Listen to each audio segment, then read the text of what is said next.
m'appelle Valentina. Et j'amène mon chat Vanny au docteur.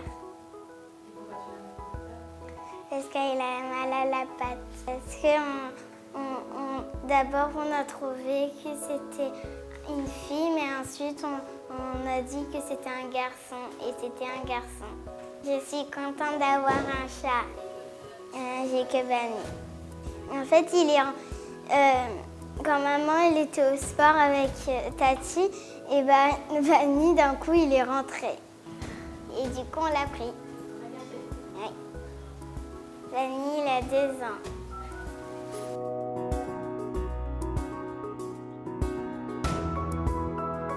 Il mange. Il miaule.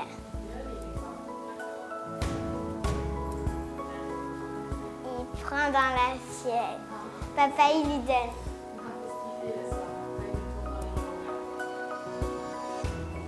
Il fait miaou. Pour leur dire qu'il va manger. On lance des balles et il attrape.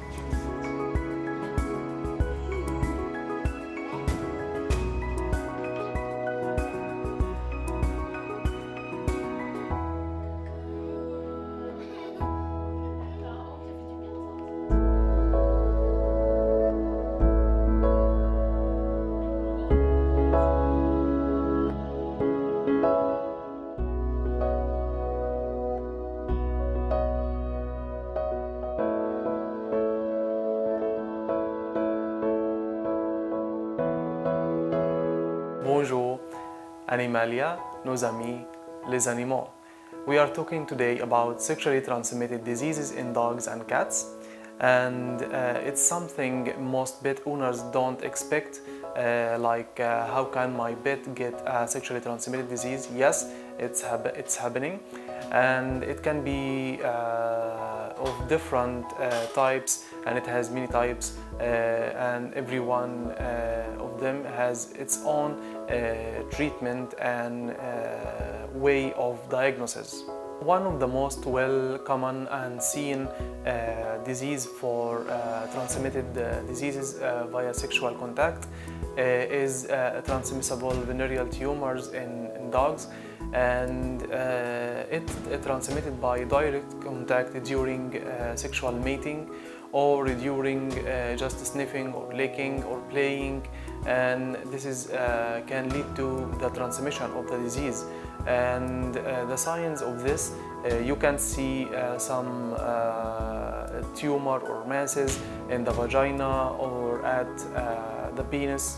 Venereal tumors, DVT, for dogs, it can be transmitted through direct contact during mating or licking or sniffing or playing also. And the dogs which is more susceptible to this is the dogs which is not castrated or not neutered, like sterilized for females. So the free roaming of these dogs in the place around, it can lead to the presence of the transmission of these diseases from affected individual to one which is not affected, and it can happen during the sexual contact due to the presence of the problem, the causative agent in the saliva and in the vaginal secretion and in the sexual organs.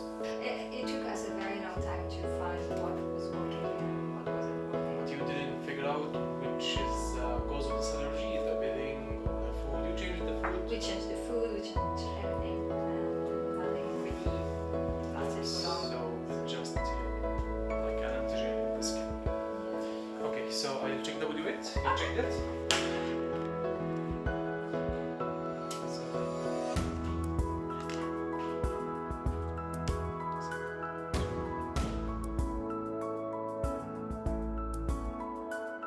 For the signs of the TVT, we can see bleeding comes out from the genitals, and especially the external genitalia.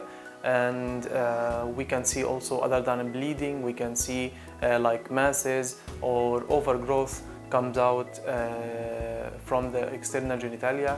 We can see also some secretions comes out, and we can see decreased body weight and poor condition of the coat, and all of these can happen during the disease of the TVT. So away from TVT, there is another bacterial disease that's transmitted via also sexual intercourse, which is called canine brucellosis. And canine brucellosis can cause miscarriage, can cause bleeding, infertility also.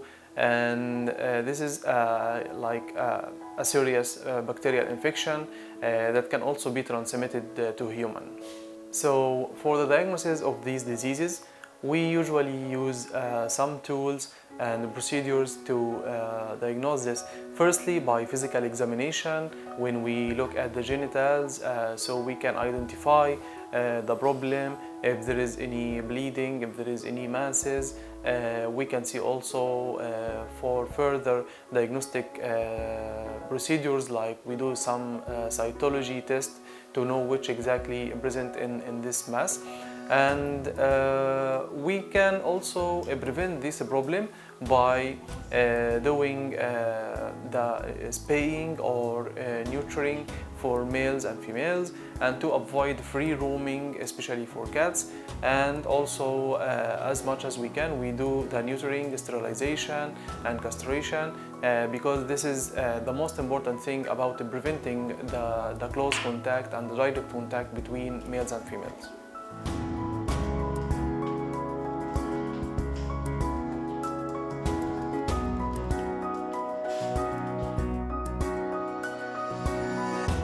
For the treatment of these problems, we firstly diagnose very well, and after that we see, according to the problem, we use a specific treatment, as for example, if it's a TVT, transmissible venereal tumor in dog, we use a specific chemotherapy for this.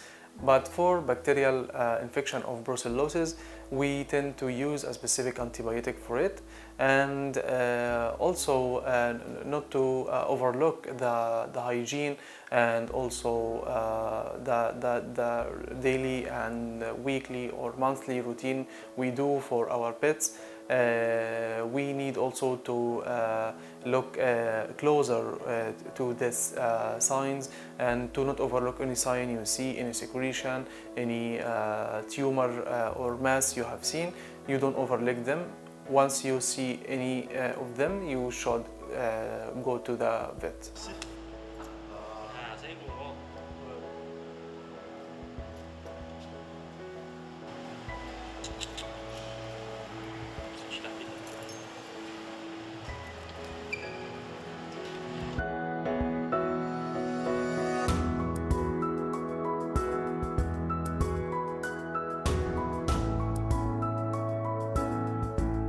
And for the possibility of transmission of diseases from dogs and cats to human, fortunately, the possibility of transmission of this disease is very low. And also, just for the brucellosis, which can be transmitted to people which is immunocompromised and their immunity is very low. Other than this, TVT cannot be transmitted to human. But for the differences between human and dogs and cats, there are many differences, especially in this topic. I mean, for example, we cannot see syphilis or gonorrhea in dogs and cats, but still there are many differences.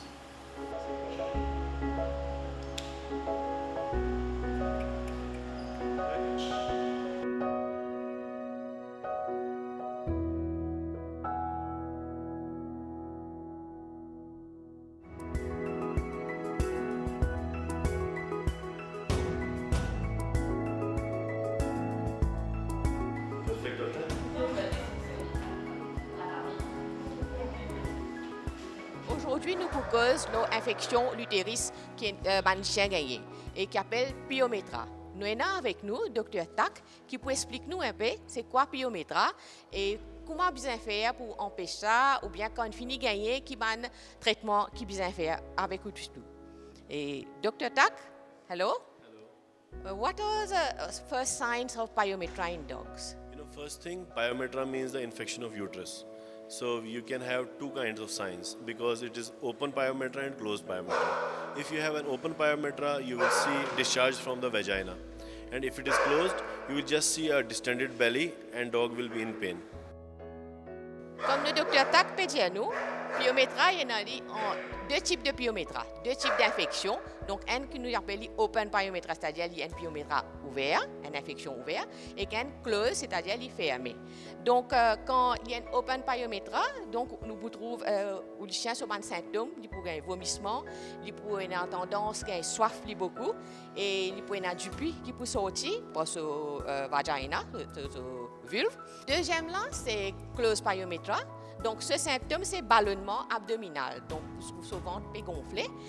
Et il peut avoir la fièvre. Il peut être comme si dans l'état de choc.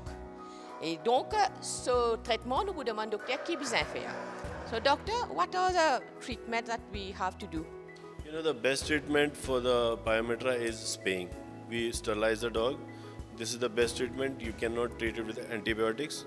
So, only surgery is important and it is an emergency surgery. Do it as soon as possible. Comme docteur Tak peut dire nous, donc Pyometra, pour empêcher ça, nous besoin faire stériliser nous tout. Donc c'est bien important de faire ça.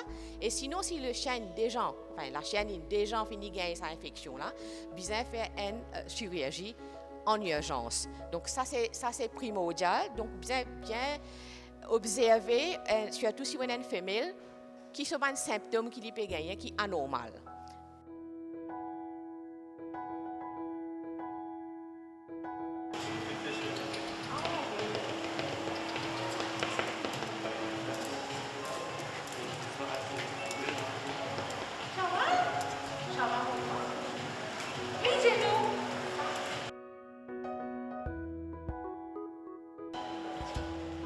Nous pouvons demander au docteur Tak qui est la cause qui fait Pyometra, qui fait un chien Pyometra. So, doctor, what is the main cause of Pyometra? See, main cause is bacterial infection after the heat. When the vagina is distended, there is most probably the bacteria ascends from vagina into uterus. Mostly E. coli. It's a kind of bacteria and it causes Pyometra. Comme le docteur Tak peut dire nous, c'est surtout après la chaleur. Donc, ce qui nous a dit en créole, c'est qu'il gagne cette période. Donc, le vulve est assez relâché. Donc, il gagne une bactérie qui s'appelle E. coli. Donc, c'est ça qui prône pour gagner une infection. In cat also, we have Pyometra, doctor? Yes, in cats also we get it. We will have a foul-smelling discharge from the vagina, loss of appetite, we can have fever. So we have to confirm it with blood tests and we can do it with ecography also. And as soon as we find it, we should go for sterilization. Même man chat aussi, comme le docteur peut dire, il y a une chaîne, une femelle, même man chat aussi qui a un Pyometra. Donc, comme le docteur Tak dit, et ça gagne le DA, capable de gagner une décharge blanc ou bien vert qui est sorti par le vagin et parfois du pus aussi qui est sorti.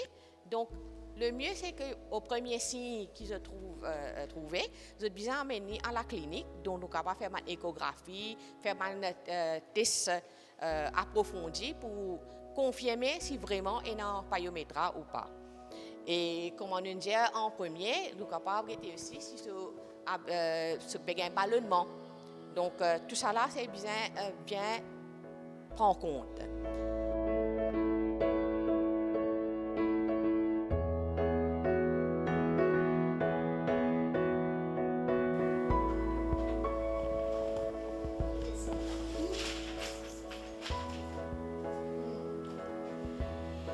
So we were supposed to do an X-ray and check the buoys.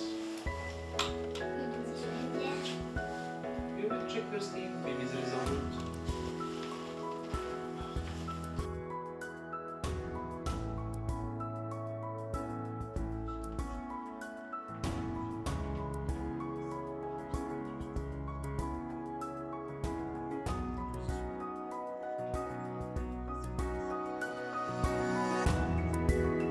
So, doctor, can a dog recover from Pyometra? Yes, as soon as we do sterilization for the Pyometra, dog can recover in 1-2 months completely. But the surgery should be done as soon as we find the pyometra, either it goes very bad. Comme le docteur Tak peut dire nous, un chien est capable de retrouver la santé après une pyométra, mais seulement besoin faire cette chirurgie au plus vite possible.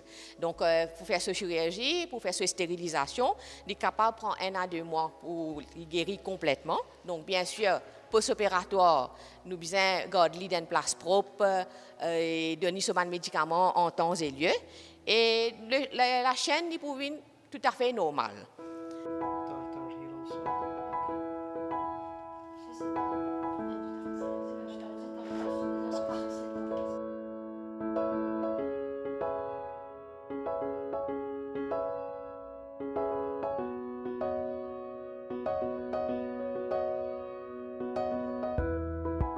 What to do to avoid the pyometra? So the best thing to avoid pyometra, get your dog sterilized as soon as possible, so you don't need to worry about anything else. So sterilization is the best. It will save your pet, it will save you also. Nous faisons une récapitulation de ce qui nous cause le pyometra. Et Dr. Tak informe tout le monde. C'est-à-dire, nous besoin faire stériliser nos chiens. Donc, au plus vite qu'ils nous stérilisent nos chiens, bien sûr, on soulage qu'il est besoin. Et nous pouvons éviter ça de problème là. Donc, la chienne n'est pas pour rentrer en chaleur. Donc, nous pouvons éviter maximum problème pour les gagner infection l'utérus.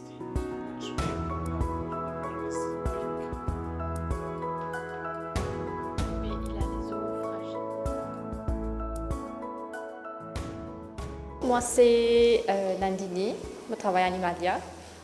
Moi, j'ai 21 ans et ça fait quelques jours que je ramasse ce chaton-là. Ce maman, il gagne la gastro, il est décédé et je prends en charge ce chaton-là pour me faire copier. Ce maman, il gagne un malade. Normalement, c'est la gastro pour chat. Il commence à avoir des symptômes comme diarrhée, vomi, faiblesse, il ne peut pas manger, etc. Et ensuite, environ 1 semaine après, il est décédé. Et derrière lui, il quitte 3 petits châteaux qui, moi, me prend un là-dedans, me peut guetter. Je peux occuper, me donner ce gilet pour chaton, etc. Me nettoyer, garder au chaud. C'est normal qu'il ne peut pas remplacer sa maman, mais il y a certaines choses qui me faire pour faire lui sentir mieux, sentir bien. Donc, me donner ce du lait pour chaton, regarder bien au chaud, près de chez moi, dans la chambre, et me donner ce du lait chaque 1h30, 2 heures de temps, en petite quantité. Et aussi me nettoyer de temps en temps, me sens sur la toile. Le chaton, c'est une femelle, et peut-être me rappeler les cookies, en pas que sûr. Et là, je me trouve assez actif. Il peut manger un petit guide, il peut crier aussi.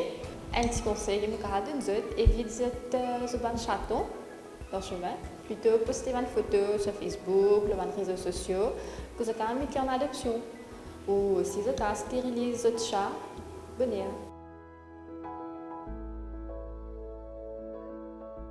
I'm here to talk about panleukopenia. So it is also called feline distemper for cats. It's a viral disease like parvo in dogs.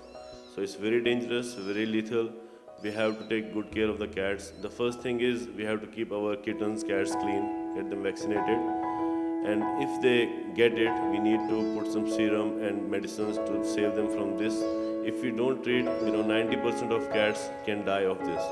Even after treatment, the results are less, 50% are saved, but still we reduce the chances of death.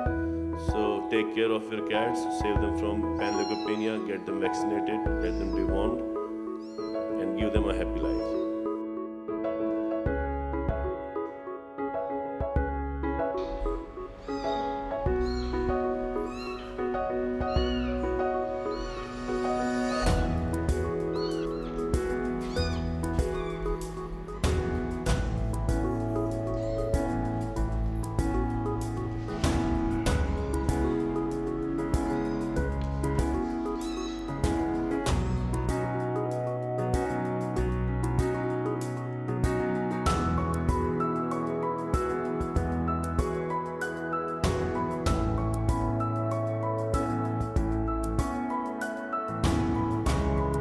the upcoming winter, we should do some precautions for our dogs and cats, for firstly to confine them inside, I mean indoors, to not go out, and also to take care of the clothing, especially for short-haired dogs and cats. We should do some precautions like doing some sweater or some shirts or something to prevent the cold, and this is good for short-haired also. And in the end, we should also make them away from the frostbite, especially for small pets, small puppies, small kittens.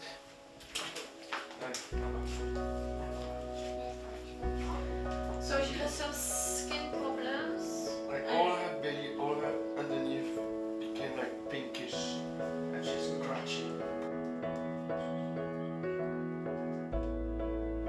She swims in the ocean. A lot. Half of the body is always wet. When did she get this?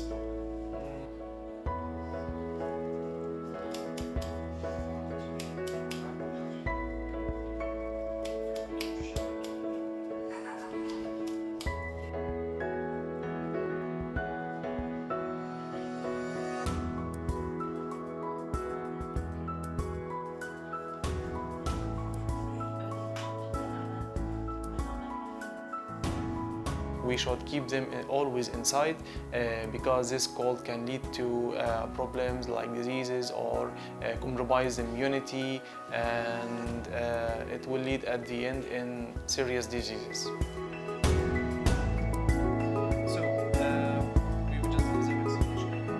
Animalia, nos amis, les animaux.